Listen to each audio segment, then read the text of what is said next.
नमस्कार, मैं स्नेहा आपकी होस्ट एक बार फिर से आपका स्वागत करती हूँ आपके अपने चैनल डर का घर में। आज जो मैं कहानी आपके लिए लेकर आई हूँ, ये कहानी है संदेश की। संदेश जो कि एक बहुत ही सीधा साधा, समझदार लेकिन कम पढ़ा लिखा हुआ लड़का था, क्योंकि शुरू से उसके घर की माली हालत कुछ अच्छी नहीं थी। अब जबकि संदेश बड़ा हो चुका था, उसके ऊपर घर की सारी जिम्मेदारियां आ चुकी थीं। उसने काम करना बहुत छोटे उम्र से ही शुरू कर दिया था, अपने माँ का हाथ बटाने के लिए, क्योंकि उसके पिता ने बीमारी की वजह से बहुत सालों से बिस्तर पकड़ रखा था। संदेश के कम पढ़ा लिखा होने की वजह से उसे नौकरियां बहुत मुश्किल से मिला करती थीं, लेकिन एक बार अगर कोई नौकरी मिल जाती, वहाँ पर वो अपनी जगह बहुत अच्छी तरह से बनाना जानता था, उसके अच्छे स्वभाव की वजह से। संदेश का काफ़ी लंबे वक्त से एक सपना था, खुद का अपना छोटा ही सही लेकिन कोई बिजनेस खोलना। संदेश जानता था काफ़ी सालों से काम करते करते उसे खुद पर अब इतना भरोसा आ चुका था कि वो अपना एक छोटा मोटा धंधा ही लेकिन शुरू कर सकता है। और इसके लिए उसने काफ़ी लंबे समय से थोड़े थोड़े करके पैसे इकट्ठा करने भी शुरू कर दिए थे, क्योंकि अब संदेश के पास थोड़े बहुत पैसे इकट्ठा हो चुके थे। उसने एक फैसला लिया कि वो एक फेरी वाले का काम करना शुरू करेगा। फेरी वाला मतलब जो जगह जगह घूम घूम कर दरवाजे दरवाजे तक आपके पास आपकी ज़रूरत की छोटी मोटी चीज़ें पहुंचाया करता है। और उसने ये जब बात अपनी माँ से कही, माँ ने भी मना नहीं किया और संदेश ने एक छोटी सी टोकरी खरीदी। उसमें कुछ औरतों की ज़रूरतों का सामान लेकर वो जगह जगह घूम घूम कर उन चीज़ों को बेचना शुरू कर चुका था। और इसमें धीरे धीरे शुरुआत में तो उसे बहुत मुश्किलें हुई, लेकिन आखिरकार अब उसके स्वभाव की ही वजह से उसका ये काम थोड़ा बहुत चलने लगा था। वो इसी लालच में बाकी के सारी फेरी वालों से ज़्यादा देर तक घूम घूम कर हर किसी के दरवाजे पर चीज़ें बेचा करता था। एक रात उसे घर पर आने में काफ़ी देर हो चुकी थी और उसे काफ़ी चिंता भी हो रही थी अपनी माँ और पिताजी की, क्योंकि उसकी माँ की भी तबीयत थोड़ी बहुत खराब चल रही थी। और इसी वजह से वो घर की पूरी जिम्मेदारी अब अपने कंधों पर उठाए हुए था। उसे घर आकर खाना भी बनाना था। वो जल्दी जल्दी अपने कदम बढ़ा रहा था, लेकिन ज़्यादा रात हो जाने की वजह से वो शायद रास्ता भटक गया और वो अनजाने में एक ऐसे रास्ते पर पहुंच गया, शायद जिस रास्ते पर जाना मना था। अचानक उसे पीछे से किसी की आवाज़ आई और किसी ने उससे कहा, ए फेरी वाले, जरा रुकना। तभी उसके पाँव वहीं पर रुक गए और उसने धीरे से पलटकर देखा। उसने जब पलटकर देखा तो उसे वहाँ पर कोई भी नज़र नहीं आ रहा था। और तभी अचानक उसे ऐसा लगा जैसे वहाँ दूर से कोई चलता हुआ उसके तरफ आगे बढ़ता हुआ आ रहा है। और वो रुककर उस इंसान के नज़दीक आने का इंतज़ार करने लगा। थोड़ी ही देर में उसके सामने एक हट्टा कट्टा लंबा चौड़ा सा बहुत ही अजीब से आकर्षण वाला इंसान आकर खड़ा हो गया, जिसे वो एक टक लगातार देखता ही रह गया। उसने बड़े ही विनम्र भाव से जैसे कि वो हर किसी से बात किया करता था, उससे पूछा, जी मालिक, कहें क्या बात है? क्योंकि उसे ये उम्मीद नहीं थी कि ये इंसान तो मर्द है, तो ये ऐसी चीजें खरीदेगा या फिर इसने किसी और वजह से मुझे रोका है। तभी उस इंसान ने थोड़ा सा मुस्कुराते हुए कहा, इधर कहाँ जा रहे हो? इस पर संदेश ने कहा, मैं घर जा रहा हूँ मालिक, सामान बचा हुआ है और जितनी बिक्री हुई उतनी काफ़ी है। आज वैसे भी मैं बहुत देर हो गया हूँ, बताइए ना क्या बात है, मुझे थोड़ी जल्दी जाना है। इस पर सामने वाले इंसान ने मुस्कुराते हुए कहा, सामान बचा हुआ है तो ला दे दे, तेरा सारा सामान मैं ले लेता हूँ, मुझे भी चाहिए ये सारा सामान। इस पर संदेश ने मुस्कुराते हुए कहा, सारा सामान? उस इंसान ने कहा, हाँ हाँ, सारा सामान। इस पर संदेश ने सारा सामान तुरंत उसे टोकरी के साथ थमाने की कोशिश करनी शुरू कर दी, क्योंकि उसके पास ऐसा कुछ था नहीं जिसमें वो इतना सारा सामान एक साथ लेकर जा सके। इस पर उस इंसान ने कहा, नहीं, तो यहीं ज़मीन पर रख दे, मैं देखता हूँ मुझे कैसे लेकर जाना है। और उस इंसान ने एक पोटली संदेश को पकड़ाते हुए कहा, ये तू लेकर जा। संदेश ने उस पोटली को जब हाथ में पकड़कर देखा, वो पोटली काफी भारी थी। संदेश को खुद पर यकीन ही नहीं हो रहा था, क्योंकि उसके सारे सामान की कीमत तो इतनी थी ही नहीं। फिर भी उसे इतने सारे पैसे या फिर जो भी था इसके अंदर वो दिया जा रहा था। संदेश ने तुरंत शराफत से कहा, मालिक, मेरे सामान की कीमत इतनी ज़्यादा नहीं है। उस इंसान ने मुस्कुराते हुए कहा, जो भी है तू ले जा, ये सब तेरे लिए ही है। और संदेश ने खुशी खुशी वो सारा सामान या फिर पैसा पूरा जो पोटली में भरा हुआ था लिया और लेकर तेज तेज कदमों के साथ अपने घर के लिए आगे बढ़ चुका था। थोड़ी ही देर में वो अपने घर पर पहुंच चुका था।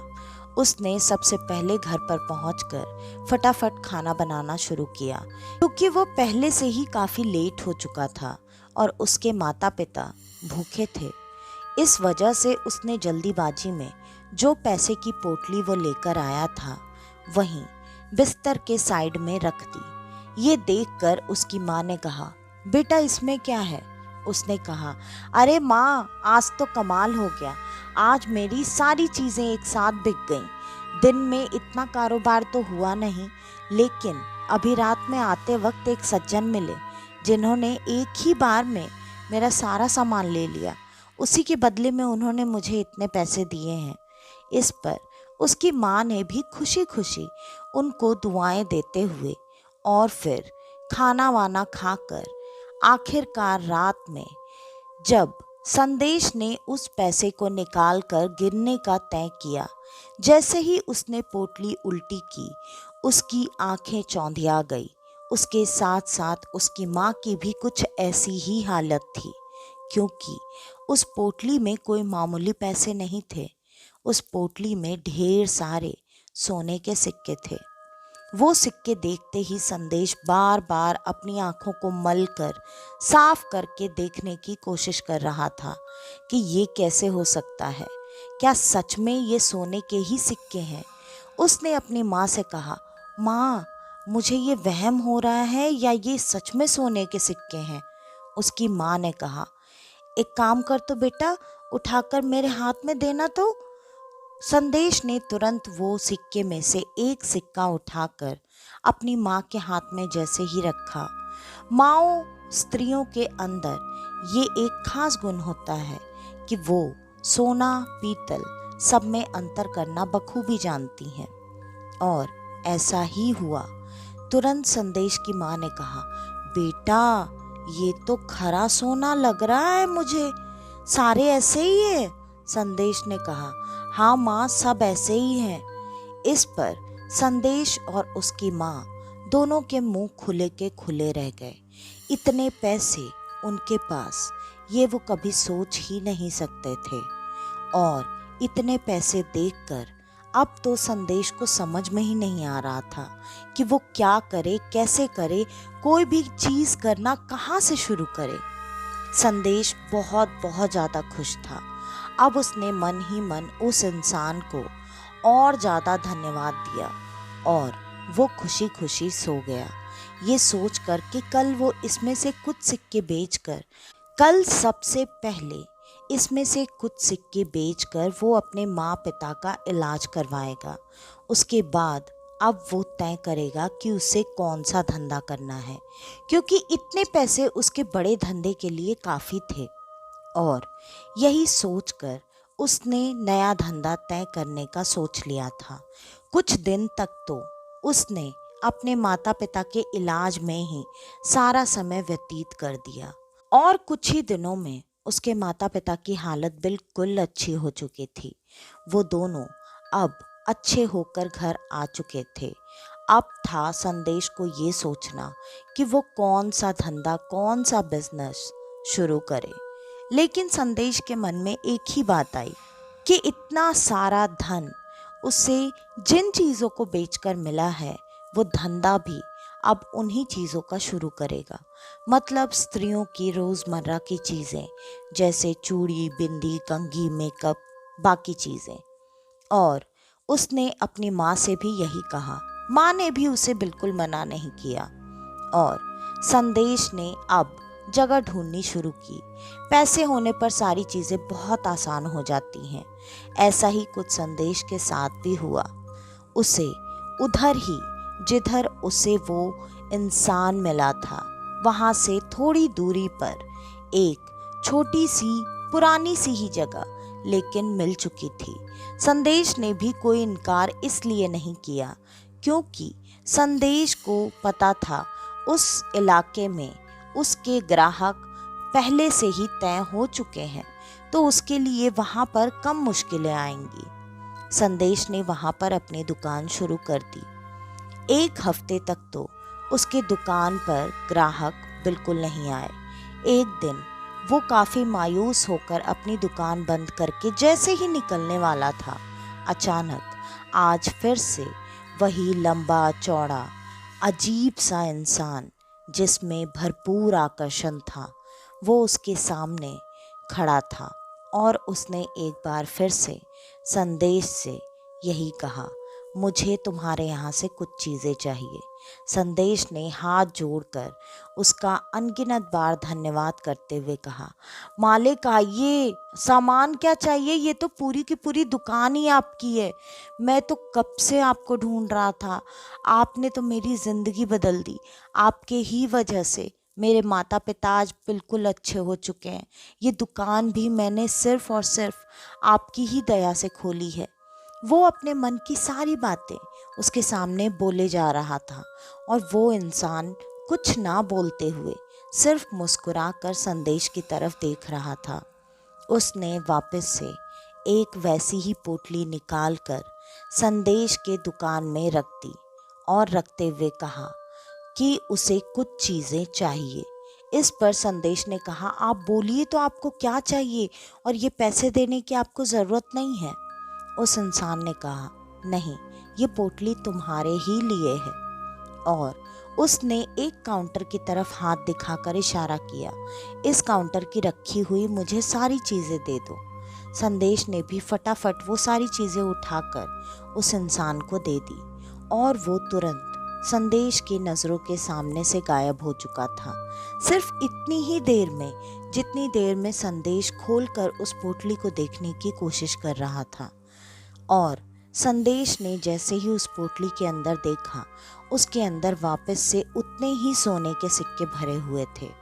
संदेश ने नज़र उठाकर जैसे ही उन्हें देखने की कोशिश की, वो उसकी नज़रों से बिल्कुल ओझल हो चुके थे। संदेश की खुशी का ठिकाना नहीं था। वो बार बार अपने मन में लगातार उनको धन्यवाद कर रहा था कि ये तो मेरे लिए साक्षात भगवान का ही रूप है, जिन्होंने मेरी पूरी जिंदगी बदल दी। संदेश अपने घर आ चुका था। घर आने के बाद उसने अपनी माँ को सारी बातें बता दी।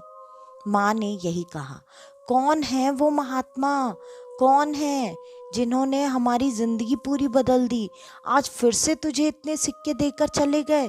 बेटा, अगर ऐसे ही रहेगा तब तो हमारी जिंदगी ही पूरी बदल जाएगी। और अगले दिन से वो लगातार संदेश के दुकान पर आते रहे। 10 दिन के बाद उन्होंने संदेश को एक अलग धंधा करने का सुझाव दिया। उनके सुझाव के मुताबिक संदेश को अब ये धंधा बदलकर जो धंधा उनके मन में था, उन्होंने बताया कि वो धंधा करना चाहिए। संदेश ने बिना कोई सवाल जवाब किए उनकी बात तुरंत मान ली और उसी जगह पर वो दुकान बंद करके अपनी नई दूसरी दुकान खोल ली। उस धंधे में भी संदेश को अलग तरह से बढ़ोतरी मिलती रही। लोग, ग्राहक, सब लोग बहुत ज़्यादा आते, बिक्री बहुत अच्छी होती और आखिरकार अब हर रात वो आकर्षक इंसान उसके दुकान पर आता, वैसे ही अपने बताकर कुछ कुछ चीज़ें लेकर जाता, जिसके बदले में वो एक पोटली सोना देकर उन्हें चला जाता। ये सिलसिला लगातार 1.5 साल तक चलता रहा। 1.5 साल तक ये सिलसिला चलते चलते अचानक एक दिन उस इंसान ने पूरी तरह से संदेश के यहाँ आना बंद कर दिया। लेकिन इस 1.5 साल में संदेश की हालत ऐसी हो चुकी थी कि संदेश को अब शायद वैसे किसी मसीहा की ज़रूरत कभी नहीं पड़ती। ये बात संदेश की माँ ने अपने कुछ जानने वालों को बताई और उनसे ये जानने की कोशिश की कि ऐसे कौन लोग होते हैं। इस पर उन्होंने कहा, ये बातें सुनने में आती हैं कि कई जिन जिन्नात ऐसे होते हैं जो कि इतने दयालु होते हैं, जो आपकी मुसीबत में आपका ऐसा मन, ऐसी दृढ़ निश्चय वाली सारी चीज़ें देखने के बाद आपके मदद के लिए कहीं ना कहीं से आ जाते हैं और वो ऐसे ही गुप्त तरीके से आपकी मदद करते हैं और जब उनके मुताबिक आपकी ज़िंदगी अच्छी हो जाती है तो वो वहाँ से चले जाते हैं। इस बात में कितनी सच्चाई थी कितनी नहीं, ये बात कभी भी ना तो संदेश को पता चल सकी और ना ही उसके माता पिता को। हाँ, इतना ज़रूर था कि संदेश की साधारण जिंदगी अब पूरी तरह से असाधारण हो चुकी थी। संदेश भी उस शहर के अब जाने माने रईसों में गिना जाता था।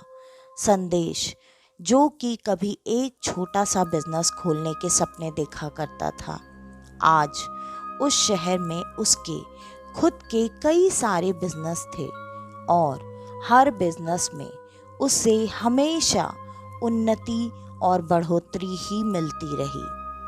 वो अनजान इंसान कहाँ से आए, उन्होंने क्यों मदद की और वो अब अचानक कहाँ चले गए, इन सवालों का कोई जवाब नहीं था। हाँ, ये बात अलग है, संदेश आज भी कभी कभी उनका इंतज़ार किया करता है, लेकिन वो आते नहीं हैं। शायद वो किसी दूसरे ज़रूरतमंद के पास उसकी ज़रूरत पूरी करने के लिए चले गए हैं। आज की ये कहानी यहीं पर ख़त्म होती है। आपको हमारी आज की ये कहानी कैसी लगी, हमें कमेंट करके ज़रूर बताइएगा। और अगर आपको हमारी ये कहानियाँ पसंद आती हैं तो ज़्यादा से ज़्यादा हमारी इन कहानियों को शेयर करें। अगर आप हमारे इस चैनल पर आज पहली बार आए हैं तो हमारे इस चैनल को लाइक, शेयर और सब्सक्राइब करना बिल्कुल न भूलें, क्योंकि आप सबके लाइक, शेयर और सब्सक्राइब करने से मेरी काफ़ी मदद हो जाती है। और अगर आपके पास आपकी ऐसी कोई कहानी है जो आप हम सब के साथ बांटना चाहते हैं तो डिस्क्रिप्शन में दिए ईमेल आईडी या इंस्टा आईडी पर आप हमें आपकी वो कहानी भेज सकते हैं। तो आज के लिए बस इतना ही। मैं स्नेहा, आपकी होस्ट, आज के लिए लेती हूँ अलविदा। एक बार फिर आपसे मिलने आऊँगी और आप सबको लेकर जाऊँगी कुछ जाने अनजाने किस्से कहानियों के सफ़र पर। आपका अपना डर का घर में। तो तब तक के लिए नमस्कार।